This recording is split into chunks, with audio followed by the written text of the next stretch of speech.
Lunch Money Lambert, Jeff Malott. Welcome to the Kayak Bass Nation. Yeah. Welcome to the Kayak Bass Nation. Kayak Bass Nation. Hey. Welcome to the Kayak Bass Nation. Welcome to the Kayak Bass Nation. Welcome to the Kayak Bass Nation, where we talk about fishing and competition. It's your boy Ox Pippin, aka Ox Fishing. Don't come over here tripping. Hey, hope you enjoy the show. Jeff Malott, Lunch Money Lambert, Lego. Hey, welcome to the Kayak Bass Nation. Kayak Bass Nation. Welcome to the Kayak Bass Nation. Kayak Bass Nation. Hey, welcome to the Kayak Bass Nation. Welcome to the Kayak Bass Nation. Welcome to the Kayak Bass Nation.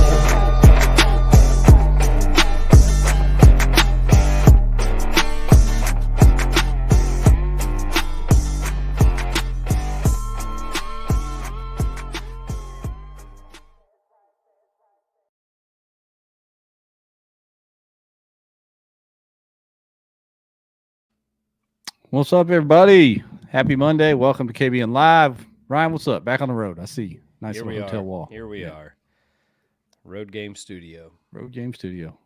Hey, TOC's in the books, man. What a wild last week that it was. The roller coaster of the TOC, those 3-day events. It's hats off to Jordan Marshall for finishing second in the TOC for the third time. I don't know. Wow. My boy got it dialed in, son. I do not know how you do that so consistently. Yeah.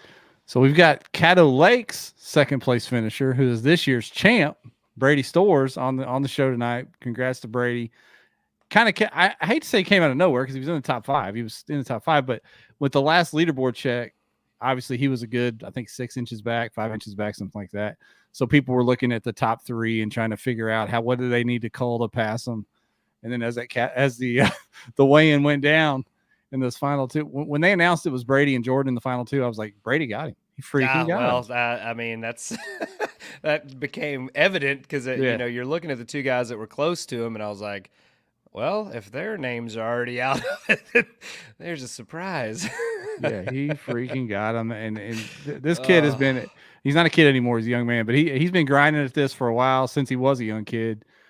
He went out and tried to chase a lot of these tournaments the last couple of years. He's been right on the doorstep a couple of times and been up in the AOY points and stuff. So cool to see him get that first place trophy at the TOC. That's the way to do it right there. So man, we're going to talk to him about that. And then of course, second half of the show, we've got young Edwin, Ewing Minor, closed out the AOY, made his father so happy. After years of mathematical debate, he's finally put it to bed and captured the AOY title.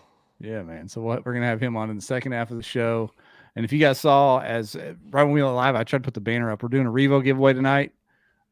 So you know the drill for the Revos. Best sunglasses, best lenses on earth, best I've ever had. So make sure you do the like and share on Facebook, like and comment everywhere else, and we'll draw a winner at the end of the show after I put up a random hashtag. I'm not letting y'all cheat the system. You have to be watching later to get the right hashtag.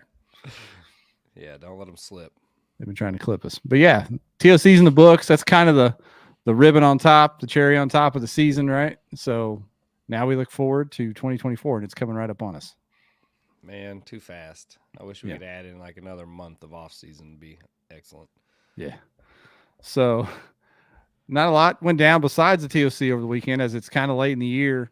I put a poll up a little earlier in the evening. I don't know if you saw it yet, Ryan, on the KBN group page, seeing where people are going to be focused for 2024.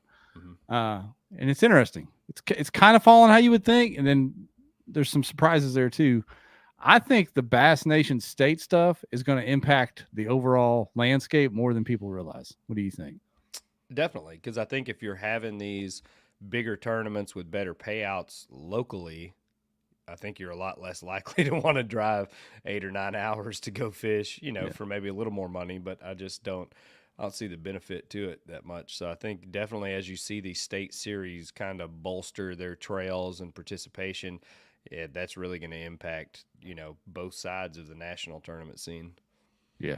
Yeah. So, Texas was kind of the big one that kind of shocked everybody with that killer schedule with those big name lakes. Tennessee's got a great schedule. There's other states as well, but I think that is the regional, I mean, it's statewide, but it's really the regional kind of bridge between that and the national trail, the local and the national trails that we've been looking for. It looks like that's kind of coming together. So, yep. And I think it's going to continue, like, as you see the participation grow in the Bass Nation State stuff, that's going to evolve within Bass. They're going to adjust to the kayaks being a bigger part of it. And I think you'll see things kind of transition over and smooth out a little more to where it's more of a flow between the steps from the regional stuff to the national scene.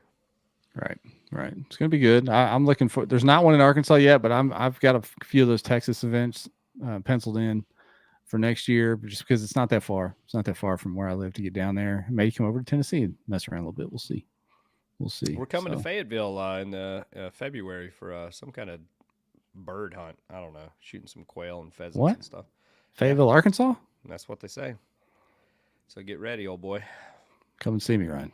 Come to the homestead. I'm doing it.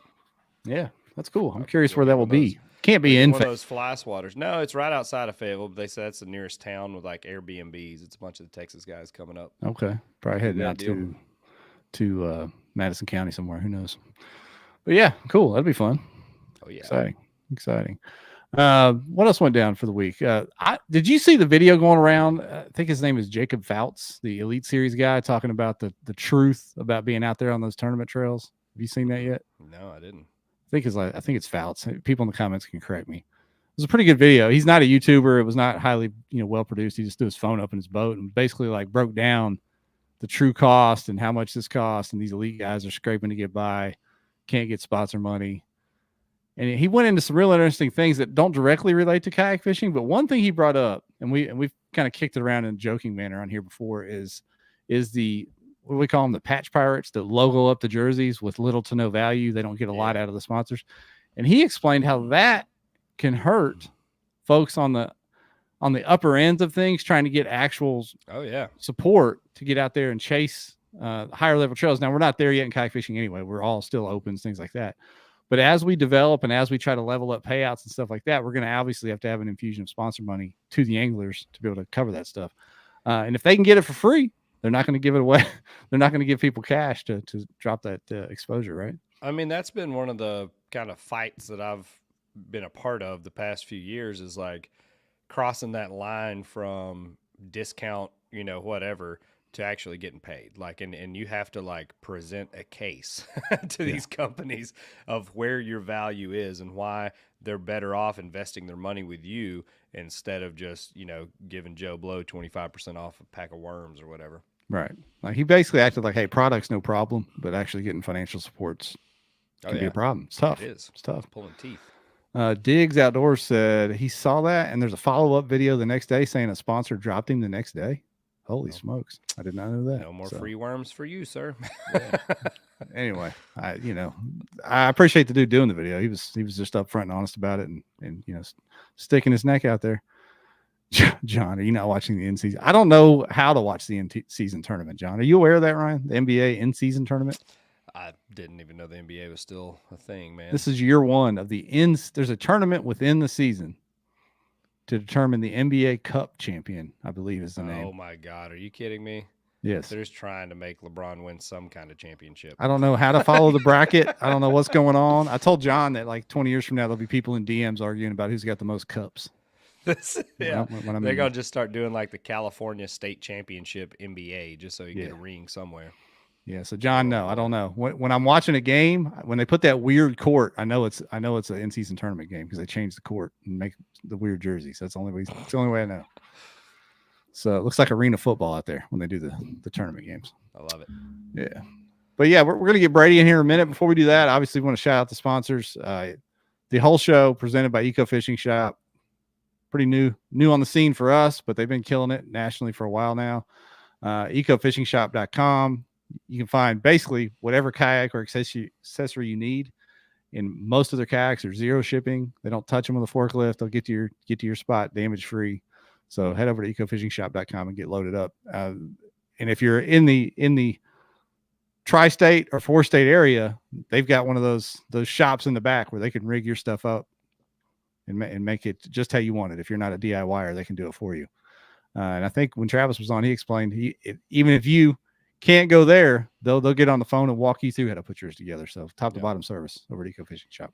Can't be Pro Guide Lithium, official battery of KBN, Bangtail Whiskey. Tonight we're doing the Revo giveaway, so make sure you get in on that.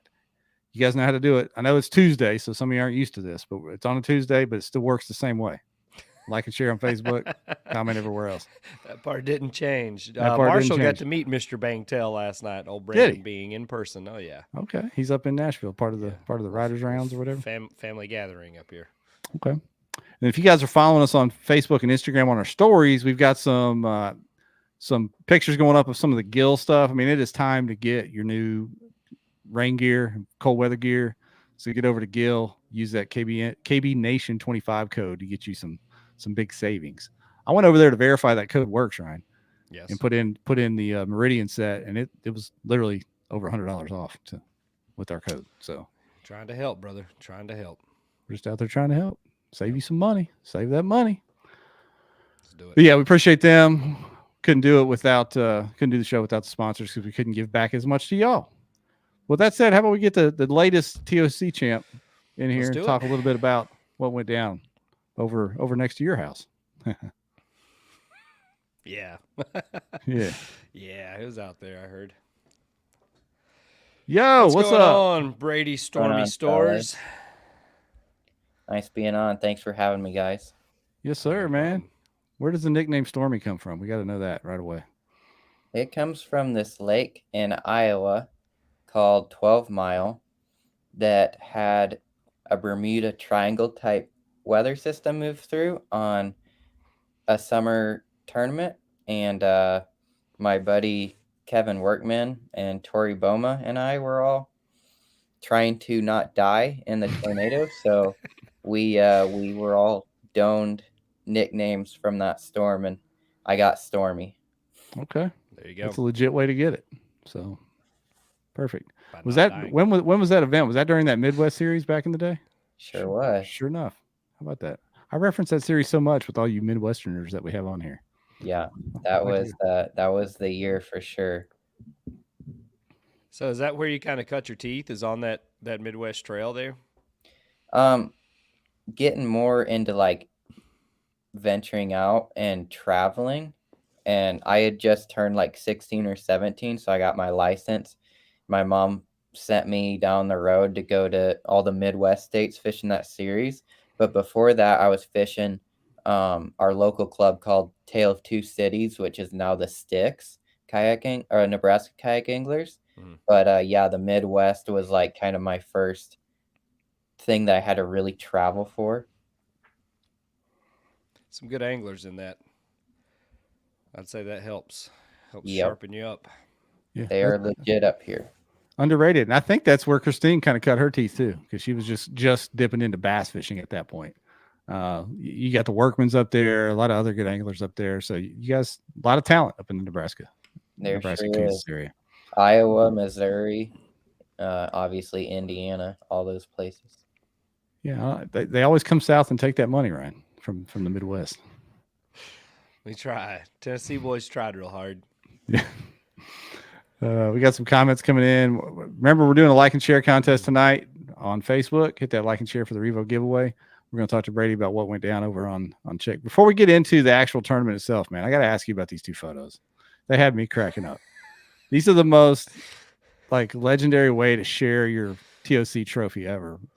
Like the first picture I saw was this one with the Frito dip and the lemon juice and the Dos Equis there, which was awesome. And then the second one, when I saw your story come across, I'm like, what's happening here with this cat? This cat like defending the trophy. Is there a story behind both of those? Were those set up on purpose, or were those just random pics? Because they were awesome. No, the Dos Equis bean dip combination definitely is not a random occurrence in any household we're in. That's kind of like a nightly wind down for my mom and my dad and I. We have a Okay. little fiesta. We're super into Mexican food, so that's how that came about. We're super into Mexican food. We get bean dip and Fritos. Yeah. Okay, Nah, that's she fair. makes a mean carne asada. I'll let you know that. Okay. All right. All right. But then that's just my cat Rory. He's just another one of the cheerleaders, and he was excited to see me getting home, and he posed for that picture pretty well. So I He thought that did. was funny. He looked like he was on defense. He So, was locked in there. That was awesome. But yeah, let's get into the tournament itself, man. When did you? I saw a lot of people rolling into town early. Ryan was seeing people drive by him on the highway there. When did you get to town, and what's your background on that lake? Had you been there before, and what did you go into practice looking for there? yeah, so my mom and I went down starting Thursday, the Thursday before the practice started. We had to do it in 2 days to get down there. It was about a 16-hour drive. Rolled into town late on, was it late? No, we got there at a decent time on Friday. Got all set up in our Airbnb, and then I got out there right at when they would allow you to get on the water for practice. Um, and before coming to Chick, I'd only been there one time, and that was for that Chickamauga tournament they had for Bassmaster the first year. That was super tough, but it was around the same time of year, so I had that going for me at least. So I'd kind of Was that seen, the Great Flood, Ryan? No, the Bassmaster one was like the first open kind of Okay, I got you. Bassmaster event, right, Brady? yeah, I think you're thinking of the Hobie Yeah, the tournament. Hobie. Yeah, That's right. the Hobie was the Great Flood. Yeah, I was not there for that one. I'd only been to the Bassmaster one that was like November 28th, or I mean, it was late in the year. Um, but that's kind of the only time I'd actually ever seen Chickamauga, and it looked very similar to when we were here just now, where it was drawn down and there was shallow grass up along the banks, and they were doing the fall thing. So that helped a lot.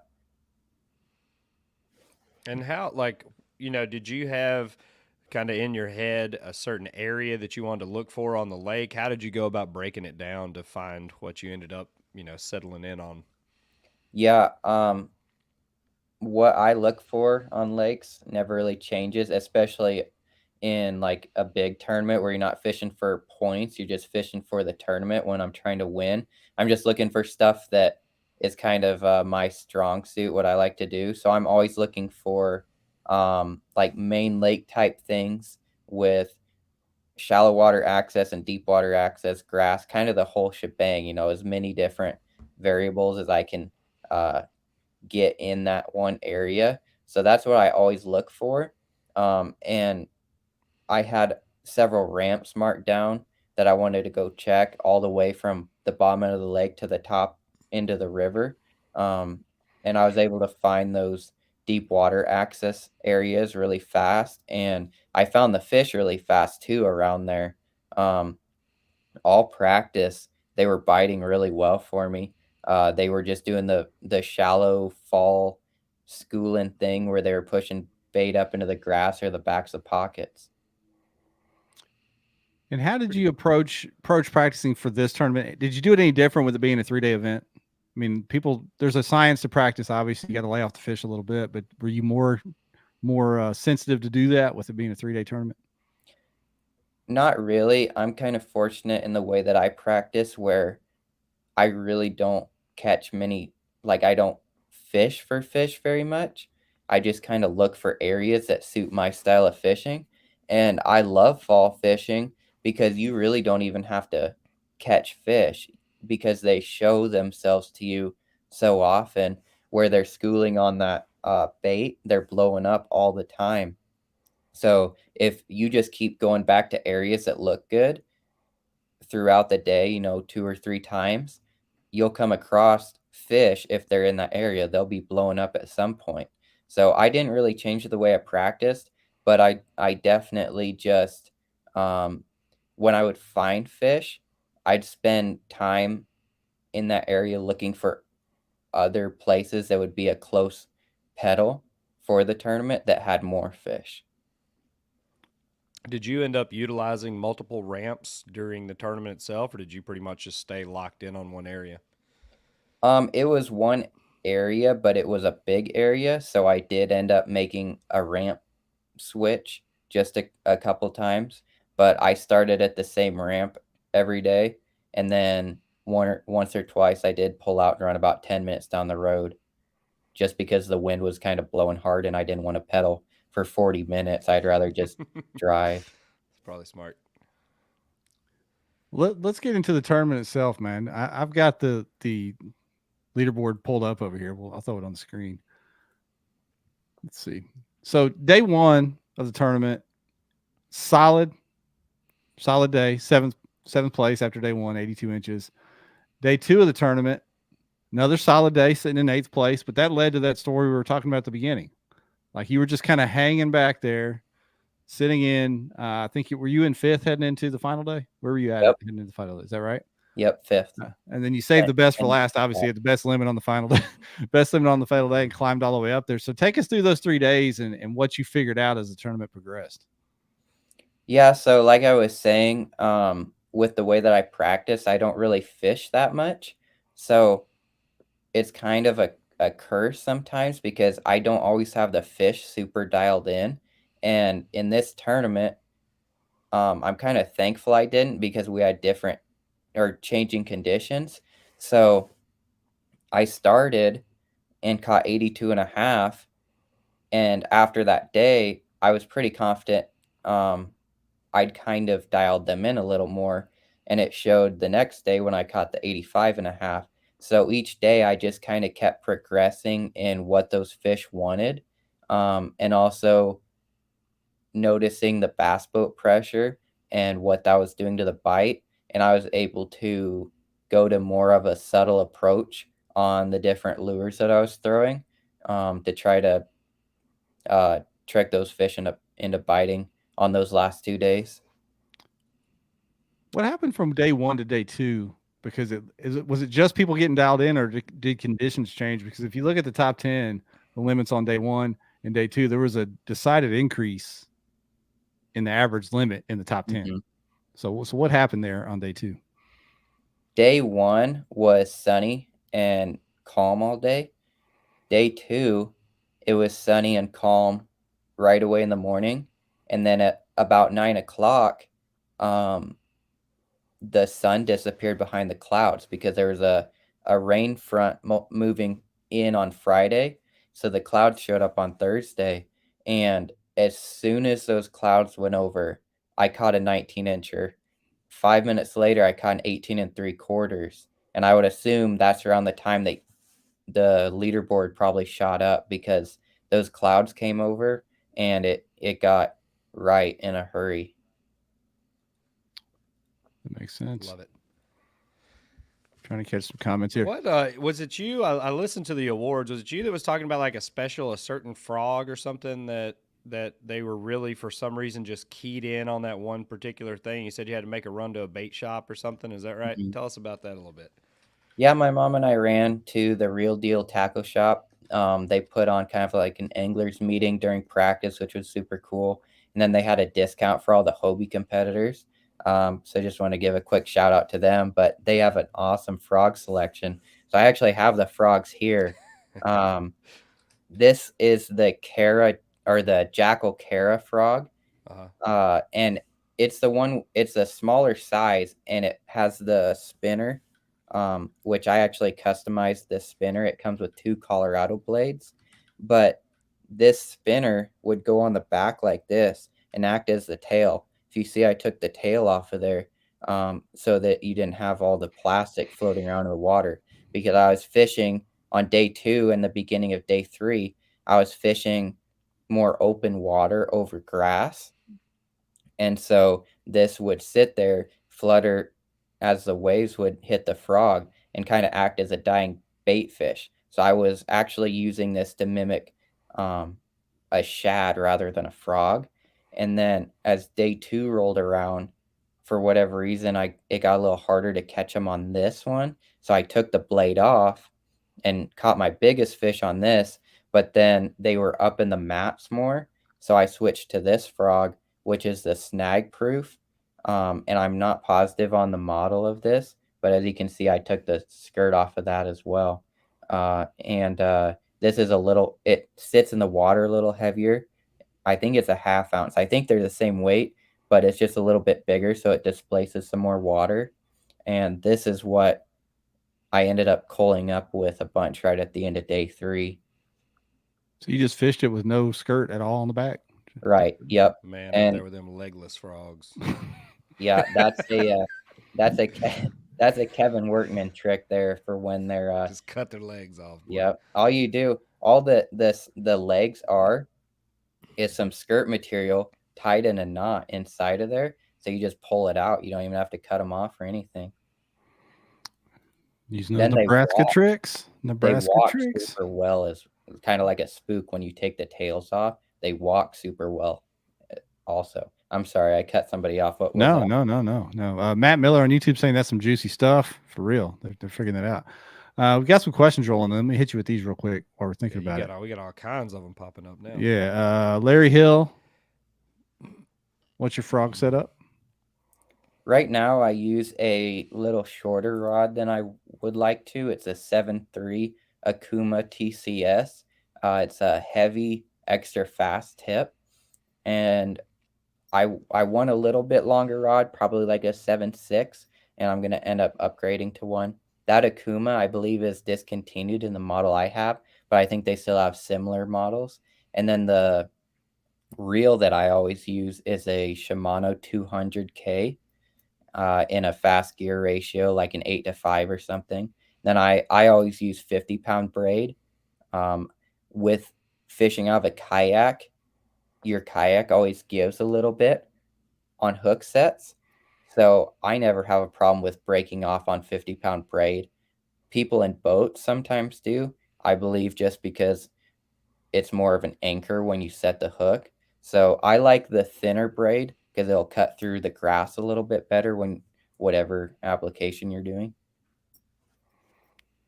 Let's see. We've got another one here. Blake Costin on Facebook. He said when boat pressure showed up, you mentioned you went finesse. What did you go to when you had to slow down and go finesse? I went to a frog. And I went to a legless frog. You're not going to believe this. Yeah. No. More. So I'm not much of a finesse. That's 50-pound braid right there. That's, I don't know if that qualifies. I'm not sure.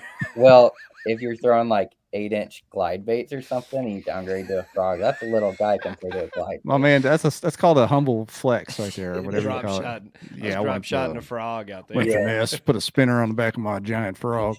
Finesse, No, but when I talk about finesse, I kind of more mean like you have to finesse them into biting. So I was working these things super slow. I was almost fishing it kind of like an old boy would be fishing his Rapala popper, where you just throw it out, let the rings disappear, 2 pops, let it sit, 2 pops. And I would throw it out where the fish had been blowing up in this grass, and I'd let it sit there until they would come up blowing up on the bait again, which sometimes would be like 5 minutes. And so when they'd be blowing up, they'd be chasing the bait, and the bait ball would run over by my frog. That's when I would start twitching it, and that's when you'd get bit. That's some next level patience right there. It's very, very hard. Pretty simple question from Casey on Facebook. How deep were the fish? I'm going to say were. I'm assuming he didn't mean to say how deep was the fish. He's a good old Tennessee boy. He meant to say that. The fish that I was catching were anywhere from about 2 foot to 8 foot, I'd say. So I only caught a couple fish out in about 8 foot, but mainly in that 2 to 3 foot range, up in the grass and the way backs of pockets. And I'll ask this question because it has to be asked nowadays for every tournament win. Doesn't sound like it did, but did live skill play a part at all? Yeah, it did. On the first day and a half, I was throwing a jerk bait a lot. I was throwing this jerk bait right here. Let's see that thing, I would not be watching this on live scope, but the fish I was fishing for were blowing up on the bait balls. So when they would quit blowing up and go back down, you wouldn't be able to see them with your naked eye. So I just pan around with the live scope, be able to locate that ball, and then I'd still be able to pick off a few here and there when they weren't blowing up on the bait.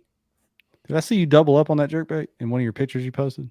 In practice, I did. Okay. And it was actually a more translucent version than this. Okay.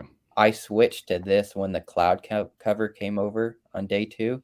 And I think that was a major bait, like a color change that helped a lot, because I caught that 19 and 18 3/4 right after I did that.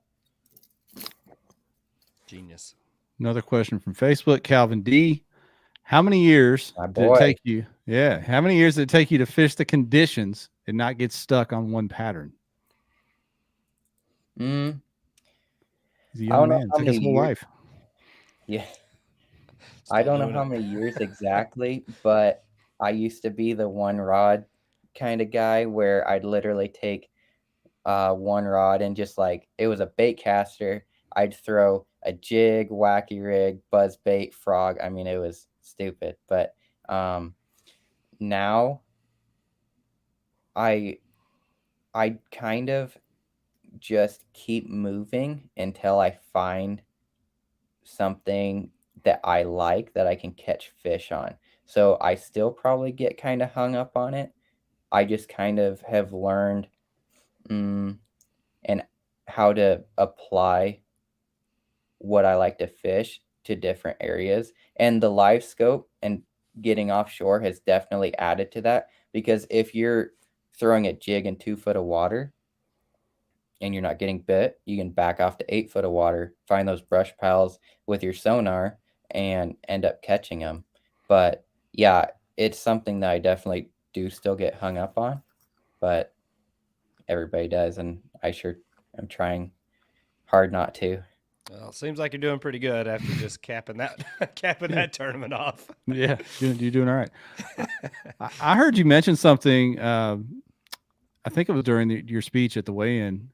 You said, this money's my mom's anyway. What'd you mean by that, Brady? Because I think it's kind of cool to hear that your family's out there traveling with you to these tournaments. And I know we all kind of say, "Oh, we're just chasing the trophy anyway." But what'd you mean by that? Is there a story behind that? Well, when I started kayak fishing, my mom had to paddle with me because I was a minor. So there had to be a legal guardian with you. So she's just always been there and always been supportive. And she's helped out a lot with getting me to tournaments. You know, my folks bought my car, and I still live at home right now. But they just are really supportive and have helped me out a lot. So, and I'm just not too concerned with the money, because you know, I just like fishing. So anything that I can do to, you know, just bring it back to the family is really what I kind of meant by that, I guess. Yeah, just putting food on the table, Jeff. That's awesome. I mean, that's. I knew there was something like that behind that story. I just had to ask because I thought that was cool. You know, solid young man from Nebraska, right there. Right. I believe it. Yeah. Let's see. Any more questions coming in? Somebody said, if you can wait 5 minutes before working a frog, you're so far ahead of the game, it's crazy. So that's kind of what you were saying, huh, Brady? If you just let it sit for a bit. And especially in like the heat of the summer, when like it's really tough. If you just throw a frog out there by a mat, you know, on the edge, and sit down and eat your sandwich, sometimes you will get the biggest blow up of your life. I don't know what it is about a frog just sitting there, but if you just get distracted doing something else, then that reminded me of Bad Santa, when that kid that carves the pickles, like, you guys want some sandwiches? Like, for some reason, that's what popped into my head when you said that. Like some little kid just paddling around selling sandwiches out there. Yeah. Hey, well, you know the old story. How many times have we had somebody on here, Ryan, where they caught big bass at the tournament from getting hung up and like picking out a backlash or We've whatever. had that happen a couple dozen times, I feel like. Yeah. So yeah, good tips, man. You're throwing some juice down for a young man, Brady. You're giving some people some good tips, so that's good. Any more questions for Brady? We're gonna let him slide out of here in just a minute. Ryan, you got anything else for him? Nope. Congratulations. Like I said, welcome to the club. I mean, that's a huge, that obviously that's career defining moment winning that. So congratulations on a tough Lake Chickamauga. Thank you so much. I really appreciate it. Yeah, Brady. I'm sure this is not the last time we'll have you on here, man. It was cool to see you pull this off, even though it broke our buddy Jordan's heart. It was cool to see a guy like you win because I know you've been working hard for it. So well done, sir. Congrats. Thank you. Yeah, I sure love me some Jordan Marshall. He's always been a real nice guy to me. I get to run into him a bunch on the national series. So just to be able to be up there in contention with a guy like that and a guy like Russ, to have my name up there with those kinds of guys, that's just kind of special in its own. Those guys are the real deal. They're hammers. So well, hey, now you're one of those guys. Yep. People are going to say, "Holy hell, I'm up here with Brady Storrs. Watch out!" That's how that's going to go now. So probably because they see I'm wearing purple Crocs and they're like, Bob commented that. Have you ever owned a pair of Crocs that weren't purple? I used to rock the lime green Crocs when I was a little kid. Got a lot of smallmouth out of those. all right. I'm gonna get some for springtime. Get me some lime green Crocs, see if it helps. Yeah. All right. Well, Brady, you can slide out here if you want. We're gonna bring Ewing on, talk about his AOY title. Or you can stick around and chime in with some of that too. It's up to you, buddy. Okay. I am definitely game for sticking around. All right. Here we go. Say. We're gonna bring Ewing in. It's the young fella's show. There he is. Ewing, what's up, man? Nothing much. Just getting back from dinner and hopping on here. Good. Look at all those Hobie trophies over there on the right hand side. How was the Mexican restaurant? Pretty good. That was great, just like always. It's a fishing team Tuesday night. We got Taco Tuesday. Got 99-cent tacos. So broke college student, can't beat it. Living like kings out there. Did they make you pay since you won all that money behind you? Yes, they did. That's awesome. That's all. How does it feel, man? You've been close. We've watched this debacle for the past couple of years. You finally got the monkey off your back.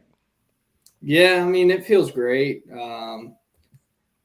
Just especially after having it come so close with, the Eufaula TOC only catching 4 on day 1. And then last year I wasn't really in it, but, I made a good run at it. And I didn't know that the points changed until during the awards when they announced that Cody won. I was sitting there adding it up on my phone during awards like, oh, I just won AOY. Get up there on stage and they tell me I didn't.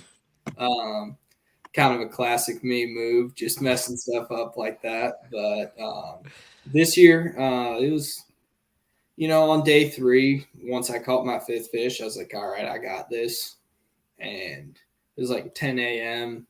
Felt pretty comfortable that, someone's going to have to really catch them to do something about this. A little more relaxing, had more time to let it set in, but, it's really good to get that under my belt. And I think I might try to chase after that Bassmaster next year. I don't know. I haven't really looked at the schedules with college fishing and everything because – I think it's 4 out of 5 events count with that. Yep.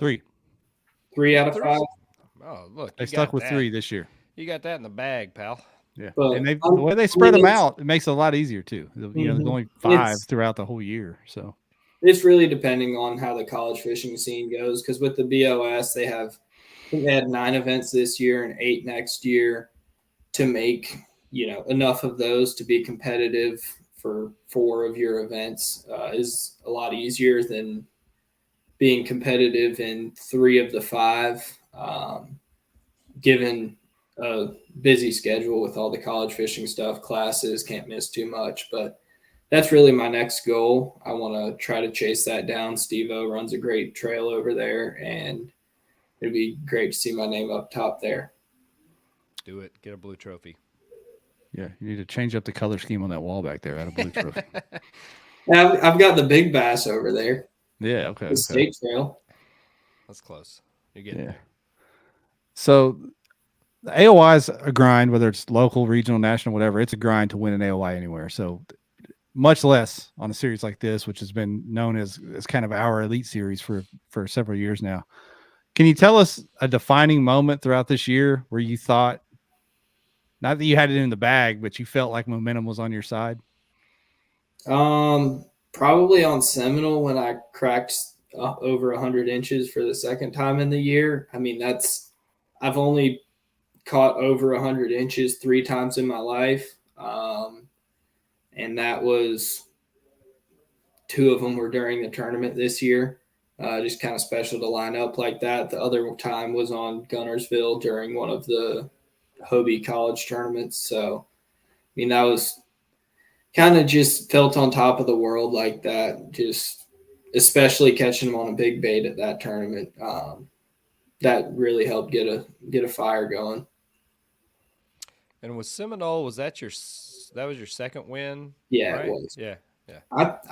I thought that Brian was going to take that one from me. He messed with me for who knows how long, before awards, during awards, even standing up there when we were about to get our checks. He was sitting there, nagging me on, making me think that he called up big call at the end of the day. Well, people got to give you shit every now and then, Ewing. You can't just walk around with all those first place checks. It's all right to make you sweat a little bit. Mm-hmm. What do you got? You do anything else this winter? You about done fishing? What's going on? I will definitely be hitting up the Tennessee Bass Nation on Dale Hollow. That's going to be historically, that event has not treated me well. I've fished it 2 years in a row and haven't put up a limit either time. But it whoops me every time up there.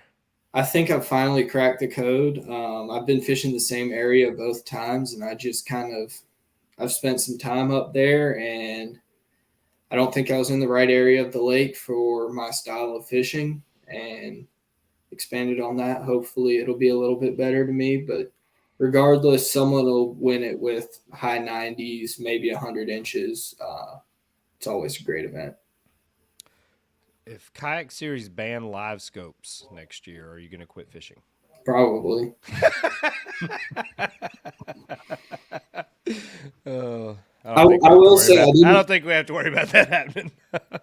I will say at TOC, I did not catch a single fish on live scope. I believe that. The way that lake was enough water to run live scope in it. Most of my fish were, I could have caught fish on live scope, but they were all 12 to maybe 16 inches if I'm lucky. Most of my fish were in less than 3 foot of water. Did you use any legless frogs? Legless frogs. Well, I had one bite on a frog that would have lost his legs. I don't think. Well, Lieutenant Dan Frog out there. I don't know if I landed the fish, it would have put me in the mix of things, but I don't think I would have quite caught Brady. But I think that would have been very competitive with Jordan's numbers. Speaking of Jordan's numbers, I had the AOY points pulled up here, and Jordan had a great year, finished 4th in AOY, former Hobie AOY. But I'm looking at that first event and remembering that story from when you were on here for that first event. And Brady, I don't know if you heard the story, but Ewing won the event. He got 200 points there. Jordan had 89 points, had a terrible event, and he was fishing like 30 yards, yeah, 40 shoulder yards to shoulder with Ewing. Just watching him wreck him. Yeah, it was during the initial debut of the rules of no communication, right? Quarantine. So, the quarantine rules. So, like Ewing, when he was on here, he was telling us like how he wanted to be able to tell Jordan, "Hey, stop doing that, do this," but he couldn't because of the rules. And it's just funny how that might have changed things. Have you guys talked about that again since then, Ewing, you and Jordan? Oh, we talk about it almost every time that we play together, and that's quite often. He's been one of the main people that I've been traveling with this year when it's not one of the college tournaments as well. That story's been told quite a few times, probably more than any other story, just because it really goes to show like how much something small will change, your entire outcome of the day. Yeah. Like a legless frog. Yeah. And Brady mentioned a little bit ago about how just stopping your bait, killing your bait, can make a huge difference. In that story Ewing told, it was kind of unintentional, right? But that's what happened with you. You figured out the retrieve by letting your chatterbait fall, but weren't really trying to do that.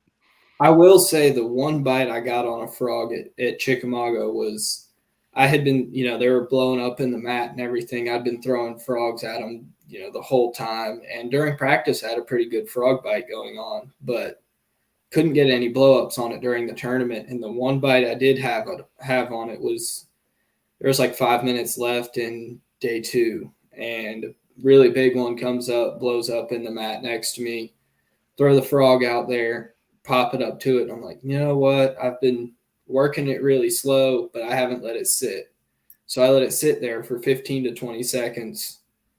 And as soon as I go to move it again, it was probably a 22 to 24 inch fish, blew up on it, got it all the way out of the mat, get it up next to the boat, go to grab my net, and it just popped off like a typical frog fish.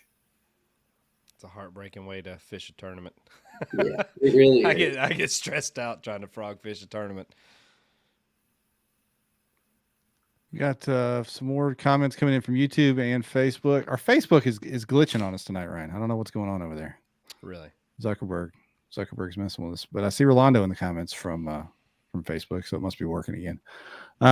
He had a good tournament. He made a good run at it there on day 1 and 2. So where did he finish? He finished top 10 in AOY. So well done, Rolando. We've had him on before.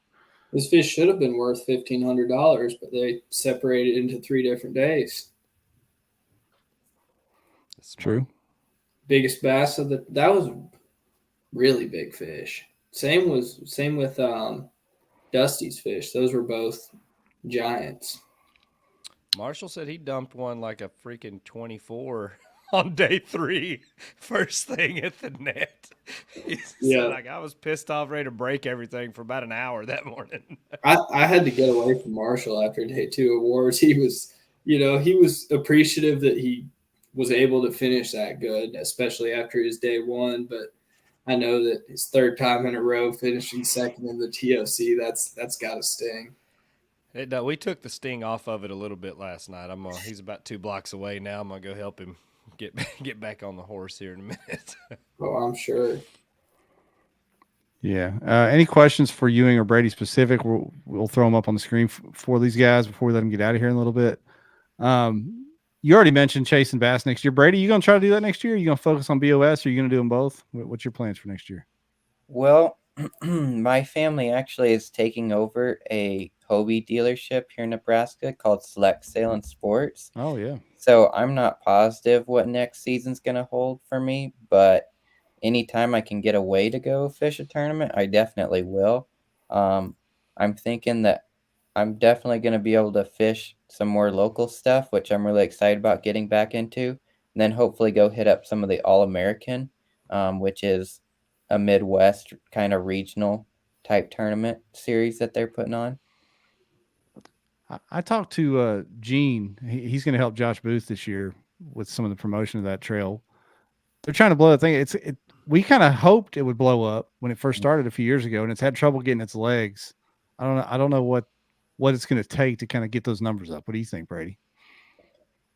Man, I don't know. I'm sure that I've heard you guys talking on a podcast the other day about how, we used to hang out at the award ceremonies, and I'm just as bad as anybody about just taking off as quick as we can. But unless we kind of get back to just having tournaments be a fun camping trip with the boys, I don't know if we're going to see the big numbers come to the tournaments that we all want to see. So I'm not sure what that entails. I'm hoping next year to start doing like some cookouts and stuff here on my local club trail. So hopefully that will help out some, getting people back interested. Yep. For sure. Oh, Rolando's got a question. Yeah, he's got one for coming you. in heavy, Ewing.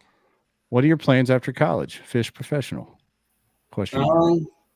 My main goal is I don't really want to fish out of a bass boat. I mean, I like it, but at the same time, I don't like it as much as a kayak. It's just frustrating. I don't know. People in kayaks have more respect than bass boat anglers. I've seen it firsthand 1,000 times, but I'd like to get a job that gives me enough freedom to continue to travel around and fish some kayak tournaments and just see what I can do there. I have a question for Ewing. What live scope arm do you use? I use it's the Fishing Specialties. I think a lot of people call it the Fisher pole. The old Fisher pole. She designed that thing? I don't know. I think Jamie threw it on her boat, or Jamie or Tom threw it on her boat, and she like posted something on it, and it just blew up, and that was it. There you go. I think I'm gonna try that Sniper Marine mount myself for next year. Yeah, give it a shot. I like the Fishing Specialties. I like how that long arm on it. I use it as my arrow, and it makes it really easy to line up casts. I've been telling the guys at Sniper to make some sort of, guiding pole or rod or something off of it. So I really like that design with just the easy twist handle. But, I'd like something. I just hate how big that Fishing Specialties pole, like when you're not using live scope, like it's awful. It's a haul. It's terrible. Rolling around in the floor. But you know me, most of the time, if it's not in the water, I'm just going from point A to point B. Mine spends more time in the boat than it does in the water. We ran into the guys, got to visit with them at the booth at the Classic Grind, the Sniper Marine guys, and they pulled off the cap, kind of showed us the insides of those things. Those are legit. What's going on, Marshall? Jordan Marshall on the phone, everyone. Stand by. Live Oak. I'm gonna wrap this podcast up, and I'll see you right there, buddy. See, you've driven Jordan to some bar down in Nashville, Brady. That's what you did to him. Oh my gosh, I worry about that young man. Is he lost on the streets? Well, in his mind, I think is where he's lost. Yeah, my boy's lost on the streets. He'll be fine on the streets. I will say something really cool about Brady winning the TOC was last year at the Caddo TOC. I think, correct me if I'm wrong, but I believe you were leading it after day one. Yep. And on day two, like I knew I barely scrapped together what I had on day one. And I knew that on day two, I would have to change things up. So I was going and looking at different areas and fishing through.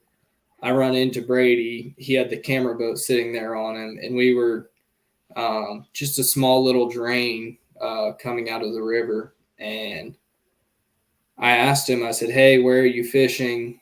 Like, I don't want to get in your way. You're leading this tournament." He said, "Fish wherever you want. You've got a shot at AOY."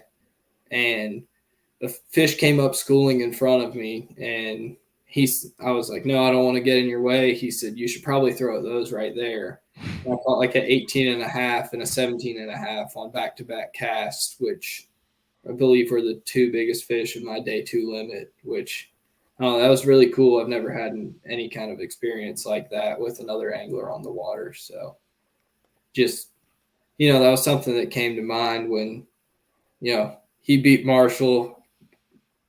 Hate to say it, but I was cheering for him, but at the same time, it was really cool to see someone that had been generous with me on the water it's karma to pull it out. Around. Yeah, that's awesome. He's the only thing Jordan's ever done near me on the water is break a couple rods. A lot of people have that story. Bullshit meltdown. See, Ryan, these Gen Zers are all right. Yeah, they're doing fine out there. They're doing fine. They're bringing us back together. America, I love it. That's the kind of stories we need. That's well done, boys. Rolando said he's got to know Brady on the road. Very stand-up dude. I've got we've all hung out with Ewing a little bit on the road. He fits inside a cardboard box very well. He's decent. A nice young man. With acquired taste. Oh man, that was a good one. Yeah, Nate's giving live scope tips. They cut the handle in half, easier to manage. We need plug and play, bro. We need plug and play. Canadians out here, boy. Canadians, wild. Yeah. Legs off. Yeah. We're not going to keep these fellas too much longer, Ryan. You got anything else for him? I need to go track down Marshall. Yeah. And see where he's supposed to be. Well, gentlemen, I know, man. Congrats to both of you. I mean, what a great way to cap off the season. I know both of you worked really hard for it. And, obviously Ewing, that AOY has eluded you the last couple of years. So it's good to finally see you get it done. And Brady, I'm glad you broke Marshall's heart. So I'll let him try again next year. Yeah. He'll get it. Yeah. Hey, well done, boys. He can't not get it. You can't finish second in the thing 3 years and not he's got to win one at some point. Yep. Hey, well done, boys. I'm sure this isn't the last time we'll have you on here. I'm sure we'll see you on here again next season. So we'll wrap this thing up. But hey, thank y'all and congrats. Take care. Thank you. Thank you. Oh, wait a minute. I gotta let these guys out of here, Ryan. We gotta do our We giveaway. gotta do the giveaway. Dang, I was about to drop everybody off. Shit. I was about to drop me off too. Yeah, we gotta do the giveaway. Now, hang on, everybody. We won't do you like that. Woo. We got the giveaway screen pulled up. My goodness. What's our hashtag gonna be? There it is, right there on the screen. All right. It's hashtag Revo sunglasses. Tricking y'all up tonight. Tricking them up. And I'll do the giveaway quickly. I don't know what happened on Facebook, Ryan. It was in and out. And I don't know if we recaptured some everybody. weird kind of like reloading screen or whatever. Yeah. But I could still hear y'all the whole time. I don't know. We're clearly not IT specialists. No. So this could be an all YouTube and Twitch giveaway tonight from the looks of things. No, there's a bunch of Facebook coming in. Is there? Yeah.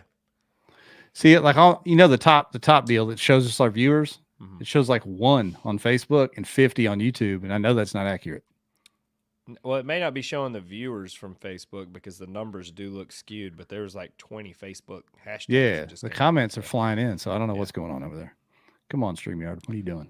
Just holding us back, man. Killing us. We're about to have a breakout season.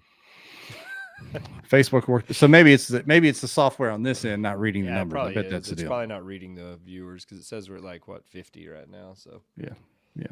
There we go. Those are Revo sunglasses. What? Hey Tim, you put a space in there. It's not going to catch it. Come on, Tim Sear. Ryan, what are you looking for next year? Looking forward to? You gonna get out there on the moto circuits? You gonna fish them all once again? What you gonna do? I have an announcement to make. May look into next week. All right. I'm gonna go. I'm really gonna focus pretty hard on bass. I'm gonna try to fish the entire bass schedule, and do a lot of Bass Nation stuff here in Tennessee. So I want to make sure I'm behind Steve-O and helping that thing grow because I really think that's our best shot at really doing something big as far as pulling in outside sponsors from the industry and making it to where people can do this for a living. Yep, I love it.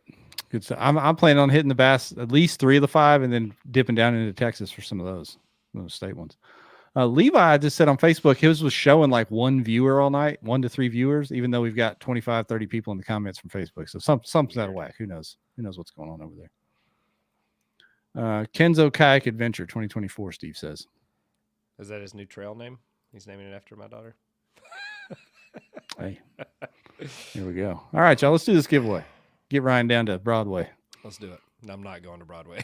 You will not. Who's it gonna be? Bob Baylor. Bob Baylor. Wait a minute. Did Bob just win some of these? I thought he did. I thought this is the second. He's pair the Bob new he's the new Johnny Maddox. How about that, Bob? I love it. All right, gents. We'll do this again. We'll try Monday. Shoot for a Monday. We'll be back on Mondays next week, y'all. See you, everybody.